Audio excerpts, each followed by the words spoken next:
Welcome to the Triple Option Pass with Ryan Gregory and Devin Voss, a part of the Running Hook Podcast Network.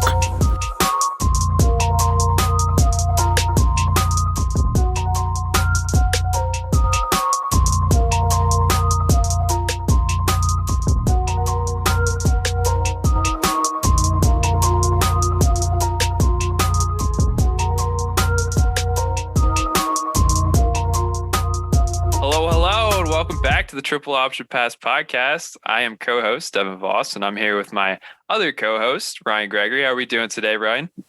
Coming to you from the Rona zone, baby. I have been on quarantine since last Saturday because I got the damn virus. So I've had nothing but free time, and so I've been murdering a lot of NCAA 14. How about you, buddy? How are you doing? You just made that sound like the Splash Zone or some shit. Like it's a fun place to visit.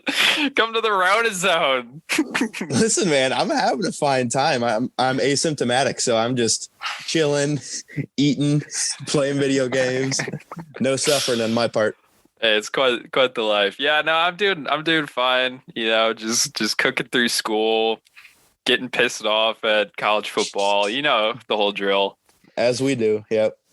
Yeah. So honestly, we're just gonna jump right in. So I gotta say, without further ado, even though it doesn't fit in here, the Big Ten today, we got some big news. We're recording on December 9th for any future reference here. So this is the day that the Big Ten announced that they would be erasing the rule that you have to play a minimum of 6 games to get into the Big Ten championship, which essentially has blocked IU from getting in despite their loss to Ohio State, and is going to open the door for them to meet Northwestern there in 2 weeks. Correct. And the big question here, right? Would they have done this for any other Big Ten school? Oh, absolutely not. No way. You can guarantee if let's pick a name out of a hat. Let's say Maryland would have gone on a tear this season and they upset IU or something like that, and they're undefeated, but didn't play enough games. There's not a snowball's chance in hell that they make rules exceptions for Maryland. But I think it's important to note also that like Ohio State is the face of the Big Ten, and so this isn't this is exactly the opposite situation here. This isn't IU going undefeated and we have to make rules for them. This is the team that we recognize as a top 5 team nationally and is the face of the brand. So as much as I hate kind of the hypocrisy here, I kind of see where they're coming from. What are your thoughts on it? Right. And this is the thing. I'm not sitting here saying they're undeserving. We both know Ohio State is one of the best 5 teams in the country. Oh, absolutely. But the thing is how annoying is it that the Buckeyes just always catch a break about something? It's always something. Always. Annoying is the best term for it, because like they beat IU fair and square, which is the number 1 challenger for them to not win the East. So I mean, like there's not a lot you can point to besides just like here we go again. Ohio State gets this path paid for them. Right. And that's kind of what I'm saying. I'm not even sitting here like on the IU train saying, you know, IU should be in. I mean, yes, they should have been if they would have played another game, but obviously that game got canceled as well.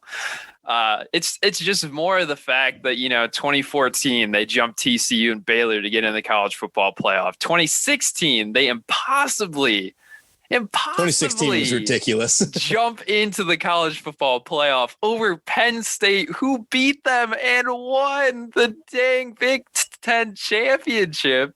Yeah, that one was brutal. And now it's this, and it's less so the fact that they're undeserving and more so the fact that Big Ten is bending the rules for them. Is that's just the main part of it. It's just that I would have been fine if they would have said, okay, Ohio State's going to, you know, the Big Ten championship. I'd say, yeah, that makes sense. They obviously are the best team in the East. They beat all of the opponents in the East, including IU, who is the best competitor. but it's just the fact that they have to bend the rules and cater to them to get into the championship that just is annoying to me. Yeah, I'm fine with Ohio State being the best team in the Big Ten and one of the best in the country. Like, that's just kind of understood at this point. But it does get on your nerves a little bit how it's how they're getting shoehorned in, and it just feels less earned and genuine. And again, there's two sides to every coin. What can Ohio State do about this? I mean, like, half of their games got canceled for them, not by any of their wrongdoing. So, I mean, there's a lot of politics that go into this that I'm not sure that there'll ever be a consensus that everyone's happy with. But here we are. Ohio State's gonna just ether Northwestern in the Big Ten championship, and is probably gonna be making their way to the playoff. Yeah, that I could probably agree with. I mean, maybe it's gonna be bad, bro. Maybe the defense shows up, or maybe Peyton Ramsey has the game of his life, but chances are it's just not going to happen. Northwestern just lost to Michigan State. I don't think that we're going to see an upset special here. To be fair, never mind. I can't even say that because Ohio State just obliterated Michigan State. So whatever. Moving on, we will jump to this thing that, as I explained to Ryan before this podcast, I just have in all caps. There's nothing about it. It's just all caps. 8-2 Iowa State jumped undefeated Cincinnati. Bunch of question marks, bunch of exclamation points. What is up with this? Welcome to the bitching hour. Everything that isn't group of five, we're bitching. Iowa State. They beat Oklahoma and Texas, but you and I both know, we damn know both of those programs are not the same this year. And that's not even to say Texas is anything, because they're always shit. Yeah, it's not like Texas is even like a quality conference win anymore. I mean, like, half the time Kansas beats them. So I don't know if that can even be a fair argument anymore. And I'm sitting here looking, and Cincy's obviously undefeated. They've beaten all of the best teams in the American Athletic Conference. And I'm just so mad. Cincy is a top 10 defense in the NCAA and a number 21 offense in the country. And they're just getting so shit on it. What? I don't even know why I'm mad. Like, this is just something that I should expect by the committee by now, because I've seen it happen so many years in a row by this point. But I'm just so mad because this team is so deserving. If UCF was deserving, Cincinnati is just as deserving as them this year. It's I mean, I totally get what you're saying, but I would like to come in defense, not entirely of the committee's decision, but in defense of Iowa State, because I think that they're a really good football team. I understand that they've lost two games already. One was to what you and I can agree is one of the best group of five teams in Louisiana. And Correct. It was also like week one, and that offense, it's not a Coastal Carolina level difficult, but it's difficult to prepare for. Like, that is a pretty aggressive spread that they're running down there in Louisiana, and coupled with two future pros at running back. So when they do run it, they do it pretty well. I mean, there's no shame in losing that game. And then losing to Oklahoma State them getting destroyed by injuries. Like, I'm pretty sure Chuba played in that game. I think Sanders was 100%. So there's no shame in losing that Oklahoma State game either. But since then, I mean, SP Plus loves them. They're 11th in total, 12th in offense and 14th in defense. And for a Big 12 team, 4th in SP Plus. I know that we've talked all season about like Oklahoma State being like the quote unquote defense first team and like breaking the mold in the Big 12, but Iowa State's done it much better and with a better offense. So, I mean, I think that I might regret this. I think that they're the best team in the Big 12, and I expect them to beat Oklahoma again in 2 weeks. But I've just seen a lot of things I've liked out of them since that Oklahoma State loss. And Brock Purdy's back to playing up to his standard. Not great, but he's playing well. Breece Hall has probably a Heisman argument, he should probably end up in New York if they do the thing in person, that is. But the Big 12 as a whole is just kind of a shit show right now. I mean, did you watch any of the TCU Oklahoma State game on Saturday? Why would I do that to myself? I watched the whole second half, and let me tell you, like I mentioned earlier with Oklahoma State having the defense thing anymore, it's time to absolutely strip them of that conversation of being like, "Ooh, Gundy's going against the grain and he's going defense first." Max Duggan threw for 265 and a touchdown and rushed for 100 yards and 2 touchdowns. If Max Duggan is absolutely just ripping through your defense like that, I get it's the Pac-12 man, or not the Pac-12, the Big 12 man, but it's Max Duggan at TCU where their whole thing is defense. So I don't want to hear it about how Oklahoma State's figured it out. Someone who has figured it out is Spencer Rattler over there at Oklahoma. Woo, boy. If I'm like a Texas, I'm horrified that he's around for at least 2 more years for Oklahoma, because he's been spinning that damn thing recently.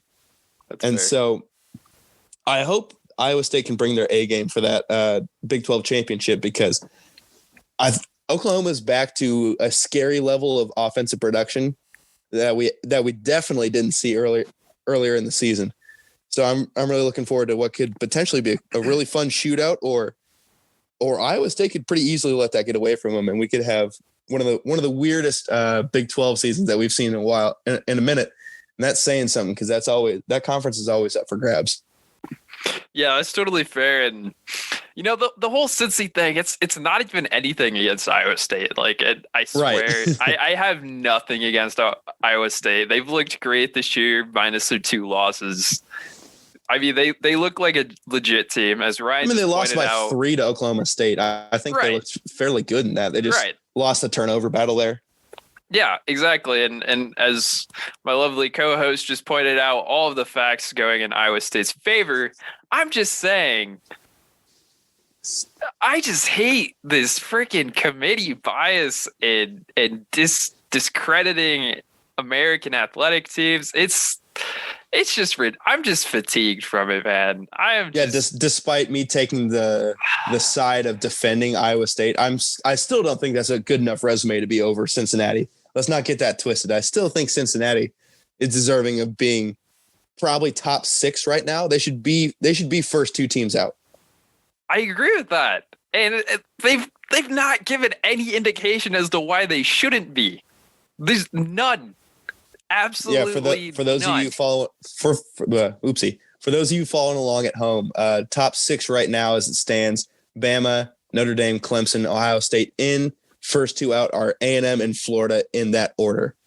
A&M should be in Cincy's spot. A&M should be number 8 in the country. I have not seen. Oh my God! The only reason they're there is because they beat Florida. Yeah, and it was such a bad showing by Florida, too. I think if they replay that game, Florida wins, just because they've kind of figured out their passing game a bit more, where it's just throw it to Pitts or Tony. Let's not waste our time trying to spread the ball. Yeah, that's fair. But anyways, back onto this Big 12 conversation. Yeah, I think it'll be interesting to see that Big 12 championship game, because it's definitely a great opportunity for Iowa State to kind of assert themselves in a Big 12 that, as you said, it's always been up for grabs, at least in the recent years. And to face Oklahoma again, and if you're able to prove once again that you could beat them, I mean, I have no doubts that you're a legit team by that point. Especially with Oklahoma, because as you noted, Oklahoma has actually looked pretty great as of late, and I think Rattler's finally kind of started to settle in. The early season turnovers and all of that jazz that stirred up around the college football news. It was definitely notable during that time, but in my mind, it was just a rookie making rookie mistakes. It's never easy for a rookie to come in, especially, in this weird year with coronavirus and, not having a lot of practice, whatnot, even though he sat last year, I suppose. But it's just the whole point of he's finally getting settled in. And as you said, if I'm a Big 12 team, I'm looking a little worried to see the fact that Rattler's going to be there for at least another 2 years. That's going to be spicy. Yeah, so in Rattler's last 5 games, he's only thrown 2 picks to, let's do the math here, 2, 6, 7, 9, 11 touchdowns to 2 picks in his last 5 games. And that includes a 4 touchdown, 0 pick outing against Oklahoma State on the 21st of November. So, I mean, like the song. That's hilarious. But anyways, he's really turned it around. And the thing is, we always knew he could put up the numbers, but the one number we didn't want to see anymore was in that interception column. And he's finally got it figured out. He threw one against Kansas, which is pretty bad, but they also won 62-9. So I'm sure that he was just kind of slinging it around without a fear of losing. Yeah, that's fair. So yeah, there you go, everybody. That's kind of the big outrage of the week there. We'll now transition on to actual game analysis, discuss some games. And the first game we're definitely going to break down is our top special of the week. Actually, our top special of the year. Coastal Carolina defeats BYU 22-17. May I say, Coastal Carolina hangs on to defeat BYU 22-17. BYU is 2 yards away. I hope all of you who listen to this podcast watch this game. BYU is 2 yards away from the game-winning score with time expiring. He couldn't reach out far enough. It was a very, very was it? No, sorry. They were in St. Louis. They were in St. Louis? Okay. Very St. Louis Rams-esque play in the Super Bowl. It was a very fun game, though. It was definitely a defensive game, but it was a great game. Oh, absolutely. And let's first of all, before we get into all the what this means, breaking down the rest of the game, let's talk about that last possession, because it was I know everybody right now is talking about Jamie Chadwell as being like a future like SEC coach and like somebody should scoop him up, but you can't manage a game much worse down the line than what Coastal did. And like all props to them. They won the game. They played fantastic for, 3 quarters and most of the last one. But the play before they almost get in the end zone, Coastal drop 8, rush 3. And even with that many guys deep, they gave up that like 25-yard out route that was just wide open to eat into a position where Wilson didn't have to uncork a throw, and it was just like a normal throw for him. They just gave him that with about 6 seconds left. Yep. Just kind of it's hard to explain your thought processes there, where like I get not giving up the score, but there was obviously time for 2 plays. You had to figure they were going for something sideline centric. Yep. And BYU just dotted them for a big gain. And then the immediate next play, I mean, like, it's hard to play that wrong besides like parking everybody on the goal line and saying, don't let anybody pass. But man, letting them get that close to winning seemed like, it's just so dangerous to play football like that, especially against a potent offense like BYU's. And so I say pump the brakes on Jamie Chadwell being the next SEC head coach, because like you do that shit against Bama, you're losing every time. You do that shit against any higher level SEC team, you're losing that game, because they have a hell of a lot better athletes at wide receiver than BYU does. Yeah, you can pump the brakes on him going to the SEC, but he is rightfully deserving of going to some Power 5 school. Whether I'm not sure where, but if that even ends up being something favorable, I gotta assume he's getting hired this offseason. But yeah, you'd think. Yeah, you'd definitely think, but I guess we'll see. But yeah, I think really this game probably would have been a lot more high scoring had the 2 teams been able to get tape on one another going into this week. This was a very last minute. Was super short. It is a very last minute thrown together game.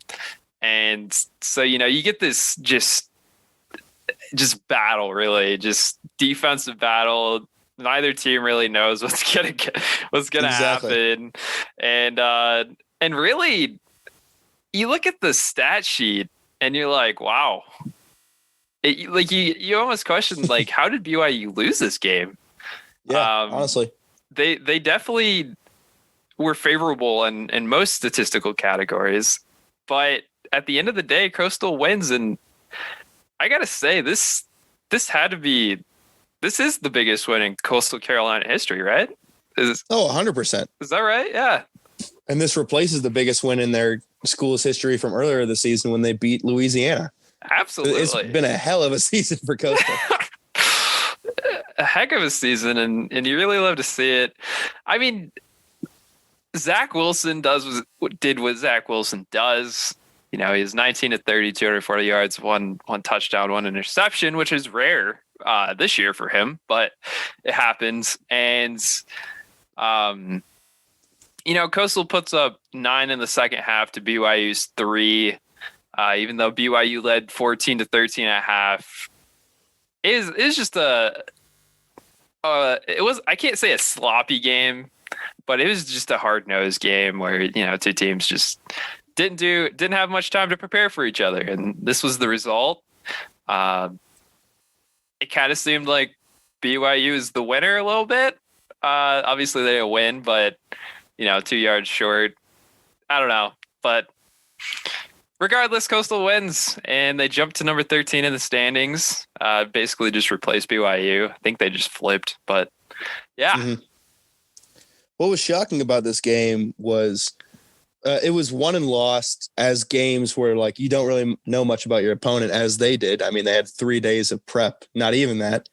It was won in the trenches, and I mean that as far as O-line and D-line goes.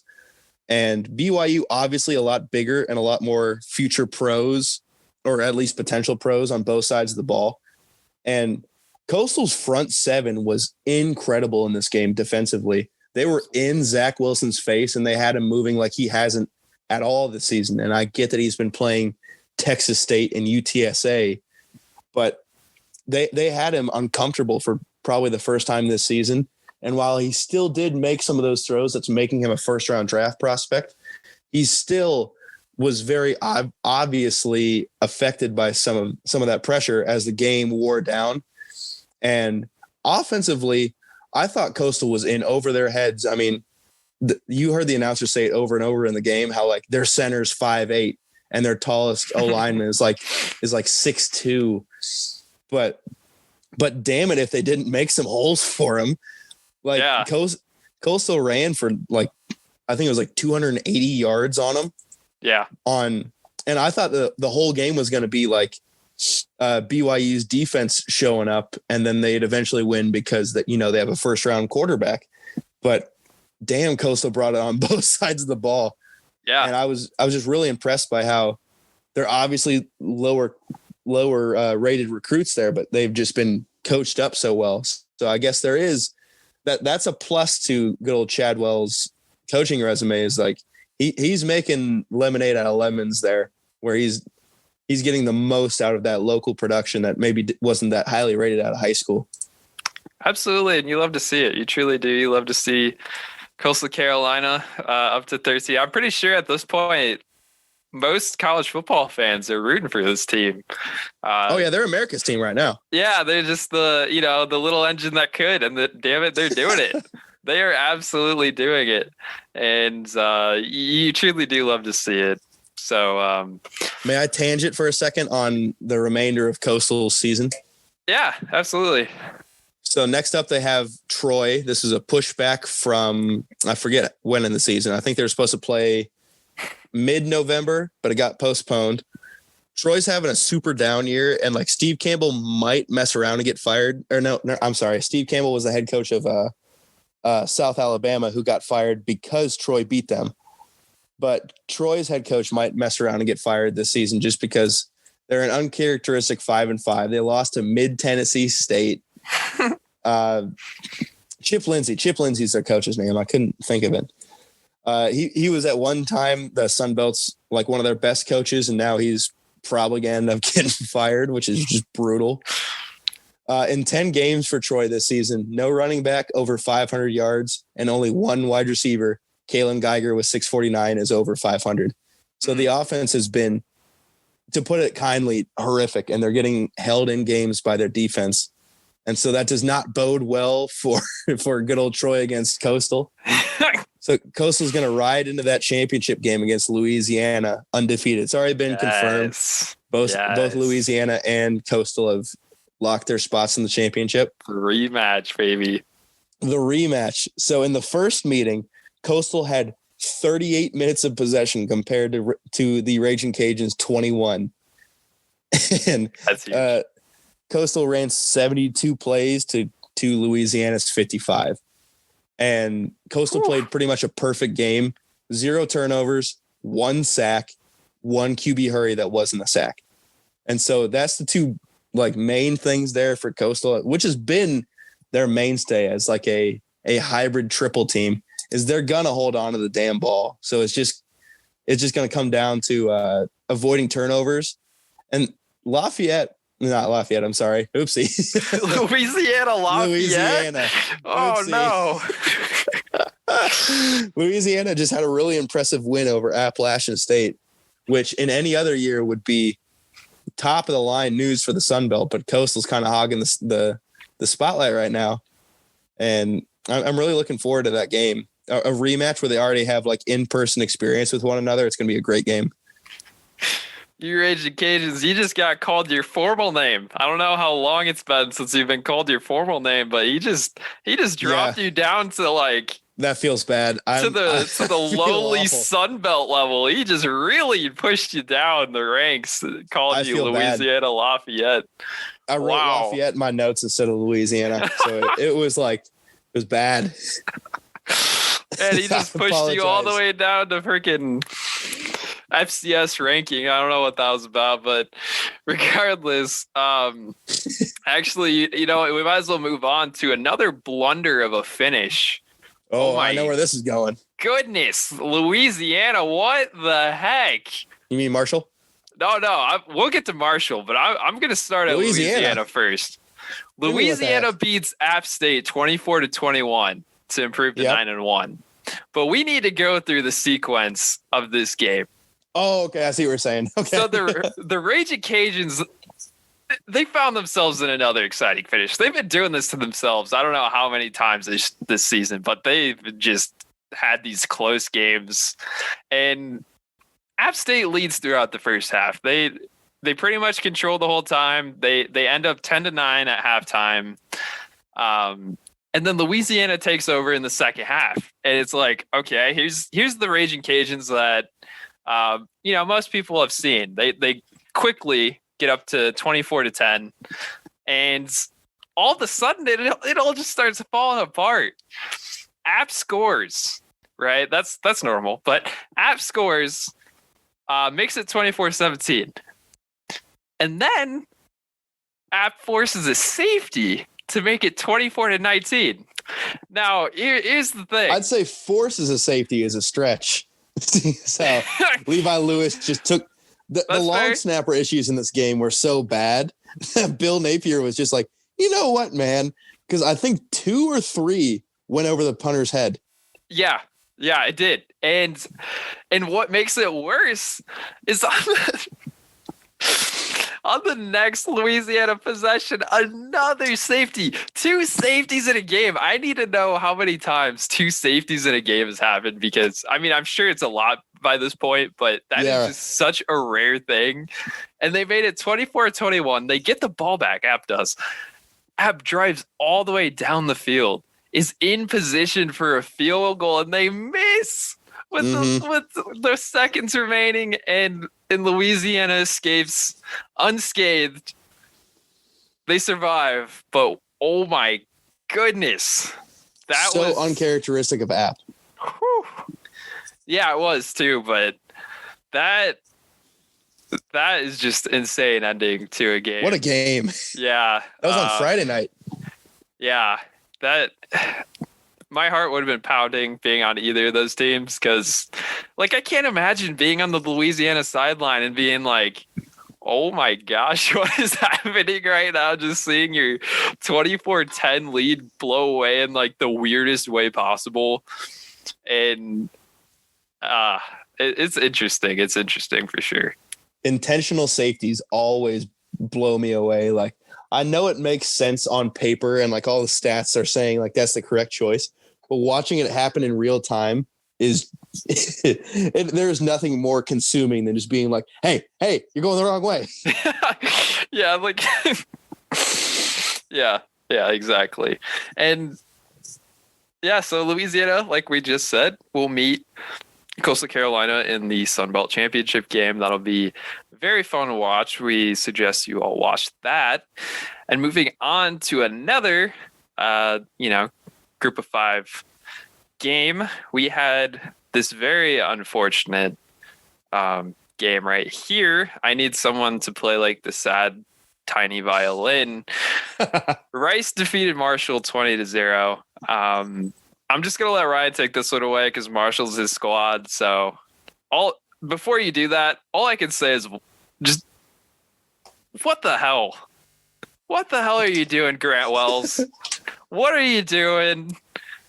And that's all I got to say for now. I see your what the hell, and I will use my one F-word token and raise you a what the fuck, because this was a horrendous game from Marshall, dude. And you said everything that needed to be said here. I mean, it harkens back to Grant Wells throwing 5 interceptions on the day. I mean, half of Rice's points came via either directly off of a pick 6 or because Grant Wells threw a pick in his own side of the field. And a couple of his picks were in like not exactly red zone, but like plus territory. But you'll get a smattering of different spots on the field when you throw 5 in a game. Just horrendous, dude. And like also Brendan Knox didn't really get going on the run game. Rice held him to just a 4-yard average, which is far below what his usual thing is. So it got to a point where Wells had to throw and absolutely could not. And like I mentioned, how the App State missing a kick thing was not very characteristic of that program. Marshall being in a position where their quarterback throws 3 picks and then they're not near being done for the day is just nothing like what Doc Holliday's made out there. And so it was shocking to see just how poorly they did. And like Marshall's defense was still outstanding on the day. It's just their offense was not only not helping them, they were actively hurting them. So that's about the only way you can put this. To really put a bow on it, Grant Wells with a 4.3 QBR. And this is our reminder to all the folks at home that if you were to just take the snap and throw it in the dirt every time, that lands you something in like the 13 range. So he literally would have been a better help to his team had he just kneeled every time or just thrown it at the feet of every receiver. The true sign of a horrendous outing that needs to be washed away immediately. Yeah, and it's like you said, it's the defense played spectacular. It's even to the fact that Marshall, despite the 5 interceptions, outgained Rice 245 yards to 213, and they even had more first downs than Rice, 19 to their 17. But those interceptions obviously hurt, and really, Rice was smart with the ball. They dominated the time of possession, 36-23. They milked that clock with every single interception. Hard to win the possession battle when you're throwing a pick every other throw. Exactly. And Rice was smart with the ball for that credit, and they're able to get points on the board. And yeah, it really just circles back around to Grant Wells. There's no other way around it. Very uncharacteristic game for Marshall, and I do expect them to definitely rebound, but just wow. One final point on this before we move on from the sad thing. I'm going to get even more sad is games like this they prove the committee right, because Marshall was 7-0 with some impressive wins, including over a good App State team. And they were ranked 19th, I believe, going into the game. And then they just get clobbered by a CUSA team that is a notorious basement team and is never good. And so that just proves the committee right. They're just like, well, it just takes one bad game against a regular team. Why would we ever throw them in the playoff just to get destroyed by one of these great teams? And so it's a bad look on the entirety of the group of five and kind of proves the bad rankings right. And so whenever there's like a shocking loss like this by one of the better group of five teams, it's a net loss for everybody, which makes it even more disappointing. Absolutely. And we hate to see that here at the Top Crew. We do. But nonetheless, Marshall will rebound. They'll be back next year. And they probably won't make the playoff, but they'll be back next year. That's all I got to say. Yeah, I would doubt that we'd see them in the playoff anytime soon. Yeah. Moving on to the Big Ten now, and I'm sorry we got to put you through this, Ryan, but IU defeated Wisconsin 14-6 behind your boy Jack Tuttle. Really, it wasn't all about Tuttle, but he did step up in Penix's absence. He'd made no mistakes, threw for a measly 130 yards, but threw 2 touchdowns, no interceptions. The running game didn't really pick up for the Hoosiers, and I really, before I hand this off to you, I just want to say, when you look at the team stats of this game, you just scratch your head and ask, how did Wisconsin not win this game? They had 19 first downs to IU's, I think 15. They were 8-16 on third down to IU's 4-10. They had 342 total yards to IU's 217, which, in contrast, 202 passing yards to IU's 130 and 140 rushing yards to IU's 87. And they dominated the time of possession 35 to IU's 24. And really, you look at it, you're like, I mean, obviously, if you watch the game, you'd know why as well. But really what did it was the 2 turnovers from Wisconsin, and even more so, the 8 penalties resulting in 81 yards. And to compare that, IU only had 1 turnover and 1 penalty for 15 yards. That's all I could really find as to what it really boils down to, other than just stagnation. Yep. I'd say the specific that you're looking for here is like watching the game play by play and also understanding how Wisconsin's offense works. Yep. Because if you look at just like the overall stats, you're just like, well, Mertz didn't play horribly. I mean, 20 of 34, 202 yards, 0 touchdowns, and one pick, which isn't great, but I mean, like, you'll have that. Sometimes you just don't get it in the end zone. Yeah. But the way that Wisconsin's offense works is they are run, pass it we have to, run, pass it we have to.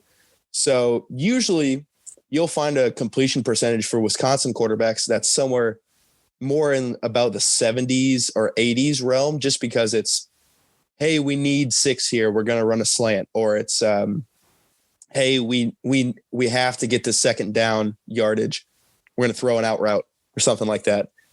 Those 14 incompletions by Mertz were almost all on crucial downs, and we're not on the fault of the receiver, but we're like horribly thrown balls. I put this game entirely on Mertz, and that seems harsh, but like Jalen Berger's kind of coming into his own in the run game for Wisconsin, and he was averaging 6 yards a carry, and he was playing some lights out football.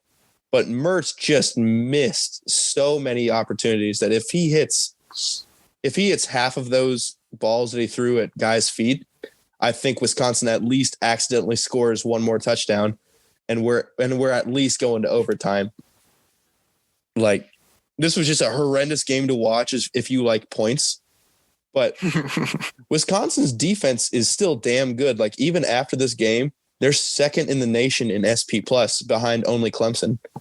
And I know that they've only played 4 games, but like a 2-loss team being second in the nation in defense shows that there is a fundamental issue with the quarterback position and the offense as a whole.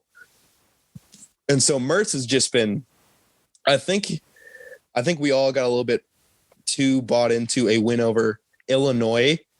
And in reality, we should have been like, yeah, they're playing Illinois. Let's pump the brakes a little bit, because he has looked, I know that I don't know if he himself, he did have COVID. He himself had COVID, and the season's been so roller coaster as far as, are we playing, are we not? But, and he's only a redshirt freshman, so I am being too hard on him, but still, he's been the reason that Wisconsin's lost twice and has yet to show anything even remotely resembling that Illinois game. And so pretty gross game. Shout out to the Hoosiers for having their best season ever and barely beating Wisconsin in one of their worst. So that's fine. I felt a little salt there. No. I was giving them props. All right. They did the damn thing. They won the game. I believe you. Let's move on. No more Wisconsin talk. Yeah. All right. That's fine. There's not really much else to say about this game, really. It's just just a low scoring battle that ended up in IU's favor. Yep. That's a good way to put it. In other news, I'm not going to go far into this at all. Actually, I'm not going to talk about it at all, but I did have it down just because of the statistical variance behind it. Notre Dame beat Syracuse 45-21, but more importantly, on senior night, Ian Book becomes the winningest QB at Notre Dame with 30 wins. And that's all I had to say about it. Yeah, looked kind of rough early from Notre Dame. I mean, after that first quarter, it was 3-0. Syracuse's defense looked at least competent in that one, which they never should have. And then Notre Dame just turned on the Jets in the second quarter. So, I mean, and just kind of walked it down for the rest of the game. Syracuse got a couple touchdowns here and there. Overall, what you'd expect from what will eventually be a playoff team. Yeah, pretty much. Most good teams, they'll have one game where they have a slow start, blah, blah, blah. Just happens sometimes and didn't affect Notre Dame at all. Obviously, 45-21 final. That's still a lot of points on the board. So nothing to worry about there. Just game as usual for Notre Dame. And moving on, I had to bring this up because they were one of my surprise teams of the year. Ooh, I hope this is going where I think it's going. The Stanford Cardinals. Oh, it's not. They upset Washington. Still a great game. I had this in my notes as well. 31-26. Stanford. And you know what? Wasn't a great start for Stanford, but look, they won a game. They upset a ranked team. Dude, I really like Davis Mills. I know. I finally watched him a little bit because based on, and this is fair from me, early in the season, I was like, I have no reason to watch the Stanford Cardinal this season.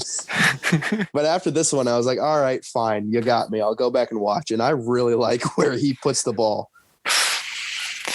Yeah. And really, it was just kind of one of those things where Stanford just kind of hung on by a thread. They only scored a touchdown in the second half compared to the 24 points they put up in the first half. And it was 24-3, by the way, in the end of the first half. And which is bonkers, man.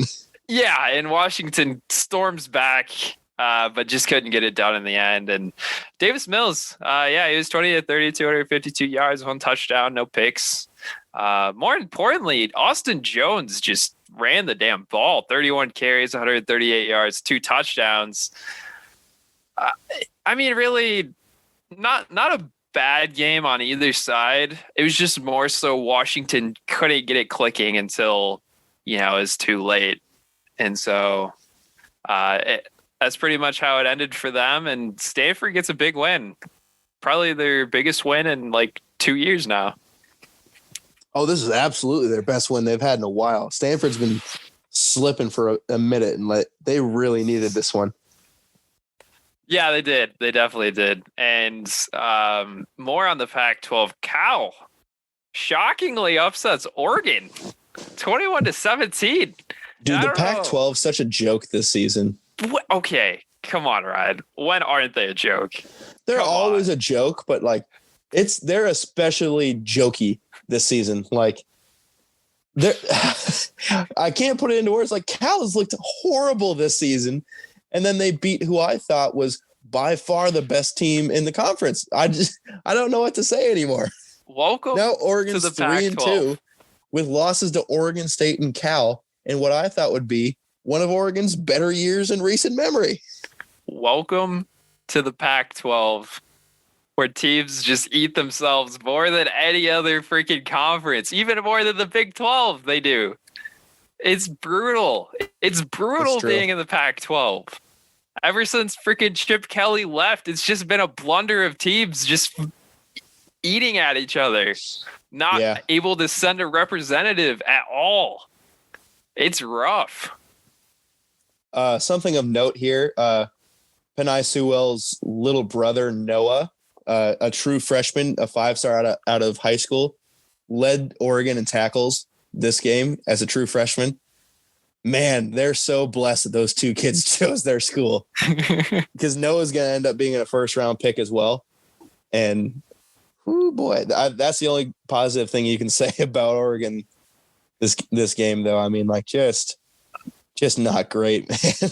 Yeah, just not a good game. And while we're on the Pac-12, we might as well just wrap up the Pac-12 talk with USC. I know where this is going. Boo. The Trojans dominating Washington State. I know Ryan and we've been really shitting on the Trojans all year, but they've kind of told us to eat our words because played on Sunday, by the way. Yeah, that was very odd. Getting those, I didn't even know they were playing on Sunday, and getting those notifications, I was like, "What are they doing playing on Sunday?" Yep. But unfortunately, the Trojans have made us eat our words. They've won every game they've had this season. They've, for the most part, looked good doing it. Slovis has another great game, 287 yards and 5 touchdowns, 4 of which come in the first quarter, though. I will say and all of which went to Amon-Ra St. Brown in the first quarter. Right, and I don't know what that family puts in those kids' breakfast, but my goodness, that family is just blessed with talent. There's some good genes with the St. Browns. Absolutely, and it really is a weird game for Amon-Ra because 7 receptions, 65 yards, but 4 touchdowns. Like, you have 4 touchdowns, you're thinking this dude has obviously over 100 yards, but he didn't even get there. It was just weird because he had, what was it in the first quarter? Was it 4 touchdowns in the first quarter? 4 catches for 4 touchdowns in the first quarter, which is insane. That's just insane. And that wasn't even big numbers either. It was just, red zone touchdowns. Yeah, definition of a red zone threat. Yeah. So that family also gives out great first names. Yes, it does. Equitamius St. Brown, Amon-Ra St. Brown. Man. There's another one at Stanford. There is, yeah. There's another one at Stanford. I can't think of his name though. No, I'm sure it's cool. Watch it just be like Kevin. Yeah, the one lame name. Yeah, it is. It's like another game where on paper it looks so much closer than what it really was. Like for instance, Washington State, they had more first downs, or almost the same amount of total yards, and the one at Stanford is Osiris. Osiris, that's right. They're 3 for 3 on cool names. That is just, I'm so jealous. Washington State also dominates the time of possession, but again, comes down to turnovers, 3 of them. And their defense just letting blow-by animations go on the whole first quarter. Really hard to come out of a hole like that. So time of possession, I think, only really matters in close games because when you're getting blown out and you win the time of possession, it's just because you're farting around while USC is taking 4 plays to score. Yep, exactly. Exactly the point. Just a better offense playing a worse defense, really. And that's all I got to say about the Trojans because USC is just not fun to talk about as an Irish fan, but got to do it, and I got to do it with an unbiased tone. So that's what I got to keep it on the West Coast for one There's no analysis going on here, and I haven't had time to watch it yet, so we can't break it down. But New Mexico beat Wyoming. Ooh. Shocking how Wyoming's fallen. In the post Josh Allen years, they were just like so defense centric, but to lose a football game where you were trying against New Mexico in 2020, like, dude, that is brutal, man. That is, I need to break this game down and everything else that Wyoming's done, because 2-3, including a loss to previously 0-5 New Mexico. I have to see what happened there, because, oof, that's bad. Yeah, that's brutal. It's definitely brutal. All right, moving on. Wyoming bad. Moving on, we got another group of 5 school. This is the one that really just love to see. Georgia Southern defeats FAU 20-3. I was shocked this wasn't closer. Exactly. FAU, prolific offense. To be fair, I have not checked in with FAU since preseason, so I don't know what's going on as far as the offense goes. I see that their normal quarterback, can't think of his name right now, is definitely not starting. So don't know if he just took the year off or if he's injured, but definitely more research I need to do into all of this, because a lot of the players that I hyped up in the preseason aren't there really. So and also, like, Georgia Southern's looked like ass at times this season. Like, they barely beat Louisiana Monroe. They barely beat South Alabama. They barely beat Troy. They barely beat Texas State. Lost to Army and Georgia State. So, like, really bad look here for Florida Atlantic. Yeah. And to Georgia Southern's point, they're playing without our boy Shea Wirtz. Yeah, Shea Wirtz. And so it's an interesting season. They're 7-4, which is definitely a good record. Considering too many close games to bad teams, though. Yeah, but considering the record last year, it's at least better. Florida Atlantic still 5-2 though, so things are going well. Funny? What? So one of Florida Atlantic's quarterbacks in this game, Javion Posey, went 7 of 15, 100 yards, 0 touchdowns, 2 picks. His QBR was still significantly higher than Grant Wells from Marshall's game. That just goes to show you just how truly horrendous that Grant Wells' effort was in his game. Yeah. If you even want to make an even the same comparison, Georgia Southern quarterback, Justin Tomlin, and albeit, obviously Georgia Southern is not a passing team, but 3 of 12 for 70 yards, 0 touchdowns, 0 interceptions, still had a 32.8 QBR. That just goes by literally Ryan's fact that if you throw it in the dirt so many times, you still have a good QBR. So, or a better one than what Grant Wells put up. Yeah, not a good one, but yeah, a better one than Grant Wells put one. So, just a notable thing there. I'm not gonna go in on this one because it's whatever. I just really brought this one. I'm bringing this one up to piss off Ryan. NC State defeats Georgia Tech. You dickhead. To finish 8-3 on the season with a big middle finger to Ryan Gregory, to show that that's what he gets for shitting on him the entire season. I feel no remorse about it. Georgia Tech is bad. They're 8-3, Ryan. NC State finished 8-3. That's fine. Whatever. In a season you said they were going to be shit, and they weren't. They weren't. They I know. defied the odds. Again in this game, Jeff Sims of Georgia Tech is showing these flashes of he's going to be really, really good here soon. His run for his touchdown earlier in the game, the only touchdown in the game, man, he is such a talent. And I'm so excited to see him in this offense if Jeff Collins stays at Tech. I agree. I actually like the direction in which Georgia Tech is going. I know a lot of it. It's hard to rebuild from a triple. It's really hard. Right. And, as noted, I think I've said this before, and obviously if you've ever watched Tech this season or know anything about them, a lot of those triple guys, they had to get moved to defense. And so, you're playing with a bunch of offensive guys hybrid to defense. And honestly, they don't play too bad for being former offensive players. And I do like the direction that Tech is going because, from a school that, wasn't ever like incredible or anything, but, they were usually a pretty good ACC school. To see them fall off like that. And now it just seems like they're going in the right direction again. And I'm really curious to see how that program develops in the years coming, especially getting non-triple athletes and,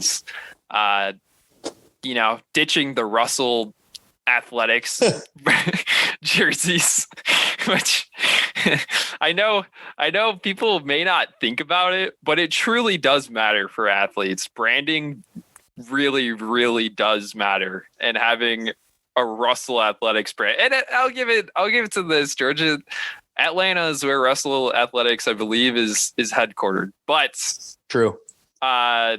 Just saying, it does not bode well when your team does not have a Nike, an Adidas, or an Under Armour in these days, because people are just, it sounds so material, but it's just true. It's just true. Look good, play good. And yeah, dude, like you're recruiting 17 and 18-year-olds. I think all the time, because of course this was something I daydreamed about when I was in high school.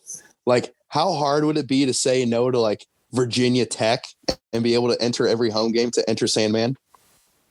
Like that in and of itself would be like 20% of my recruiting pitch. Yeah. It's just like, how cool is it going to be to play there on Saturdays? Exactly. And if you show up in these stupid honeycomb Russell jerseys, like Georgia Tech did for a little while, like you're already losing the battle. You are. And it just, that's pretty much it right there. I mean, and that's not to shit on Russell, but Russell dominates the high school brand of the game. That's their main focus. That is, it's not uncommon to see high school teams with pretty sleek Russell Athletics uniforms, and that's fine. But that transition into college is definitely not one that's great for a program such as Georgia Tech, especially an ACC program. So anyways, it's good to see them get off that. I know that's kind of completely off track, but it really does play into recruiting and stuff. So dude, you'll never guess what brand my high school wore for their football. What did they wear? I don't even know if you would have heard of this. Beaver. We wore Beaver Athletics. I think I've heard of that. We wore Beaver jerseys. Beaver I think New Prairie, we had some like really solid Russell jerseys. They were just gold, but like they did us pretty well. Ours was so ugly, dude. They're brutal. They did us pretty well. I'll give it to them. They did us pretty well. Bright red with blue piping all over it. It was bad. Oh God, they were ugly. Honestly, I can't tell you how excited I was in high school when I saw that our basketball jerseys, for some reason, we got a sponsor from Adidas, and they actually. Oh, same. Yeah, they turned them into some pretty nice jerseys. I was pretty impressed by that. Yeah, Heritage is Adidas for basketball and Beaver for football. Nice. Gotta love it. So back to college football talk. There's not much left I had on the agenda, but Virginia, BC. Sure, why not? Sure, worth noting. Yeah, certainly. Your boys over there at BC lost by 11 to what I previously believed was like an average Virginia team. Certainly not like up to their usual standard, but certainly not horrible. Yeah, it wasn't. Sorry, had to mute myself, had to burp. But we didn't have our guy Jerkovic in this one. What was the dealio there? I actually don't know. I just now see this because I didn't actually pay attention to this game. His backup threw 3 picks, so not great. Yeah, not great there. Dennis grows. If my quarterback's name is Dennis, I'm going into that game expecting to lose. Phil Jerkovich and David Bailey were out with injury for this game. So that is what happened. I am not sure what injury. I don't think that it was very... All right, so this is less notable than I thought. But this is also entering the game a 4-4 team versus a 6-3 team. So it's not like it's anything groundbreaking that Virginia got this win. But I thought Boston College is at least always notable this season because they have what will likely be a pro quarterback and a pretty solid new head coach. So only reason I bring it up. Yeah, I can't tell if this is a serious injury or not. Let's hope not. It really doesn't seem like it. From what I'm reading from SI, it was a lower leg injury, but I don't think that it was incredibly serious. That's all I got, though, about it. But anything else you want to mention before we get to previews? Yeah, just one little quick thing. Missouri defeated Arkansas 50-48, a very close game. Man, the refs screwed Mizzou in this one, kicking out their linebacker. Yeah. For that quote unquote targeting. Yeah. It was bad, man. Yeah, I agree. But Missouri comes out on top. Arkansas puts up a lot of points. Weird to see Arkansas continue to put up points like that, but both of those teams are heading in the right direction. Absolutely. Drinkwitz really has that team going. Which, may I say, shocked. I did not think Drinkwitz was a solid hire for Mizzou. I thought it was a perfect hire for Mizzou. Shit. For a team that needed something like that, and this guy's a Southern guy anyways, but it's paid off. It really has. I was just worried about straight up lack of head coaching experience. Like Drinkwitz got a year at App and then jumped to Mizzou. I was fair. Like, oh guys, I get that he's really good with the offensive play calling, but I don't know if I'd throw him the reins already. And he is disproven both of these coaches. I didn't think Pittman was a good hire either. And both of these coaches have proven that they are correct for at least righting the ship, because both of these teams looked pretty destitute recently, and seeing them duke it out like this, and not in a bad way, not in like both these teams suck and the defenses just can't do anything to stop them. This was legitimately good football and just happened to be a barn burner. And so this was, if nothing else, a nod to the future of potentially some SEC, at least competent teams. Yeah, and Arkansas did it without Felipe Franks. KJ Jefferson started 274 yards, 3 touchdowns. Not too bad. And Missouri, I really like what I'm seeing from Bazelak. Weren't they one of your preseason teams? Yeah, they were. Larry Roundtree's that guy. He's so good. He is. And but Bazelak, he is. I think they got something in him in the future here. What about your guy? Sean Robinson, he fizzled out. Maybe he should just convert to running back or something. That's just based solely on the fact that he has played at TCU, got benched. Went to Mizzou, got benched. It's literally just the same thing, same story. Maybe the issue isn't the offenses. Maybe the issue is our boy. Yeah, and that's like the similar circumstance as Tate Martell, except Sean Robinson actually got to play. So, just maybe just get the hint that you're just not good at quarterbacking in football. No analysis here, but a necessary shout out. Ball State is tied for their division lead after a win over Jim McElwain's Central Michigan. Did you see those unis? Oh, they were fresh. I love it. My gosh. I watched a little bit of that game. Not much, but I watched some. And Man, Ball State might mess around and win the MAC West. I know. Big shout out to them. If they win again this coming Saturday, then I will devote some film time to them and I will break them down on the next top. For right now, I'm just like, congrats, guys. You're 4-1, and you beat what I thought was one of the best teams in the MAC. So, yeah, and I know we don't, talk about the MAC, and that's for reasons. It's for good reason. But it is notable.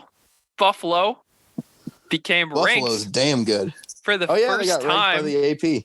Yeah, in school history, Buffalo is ranked for the first time in school history.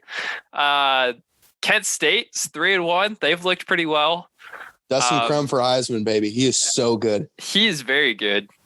He's going to be a pro. He's going to be a pro. I could see it.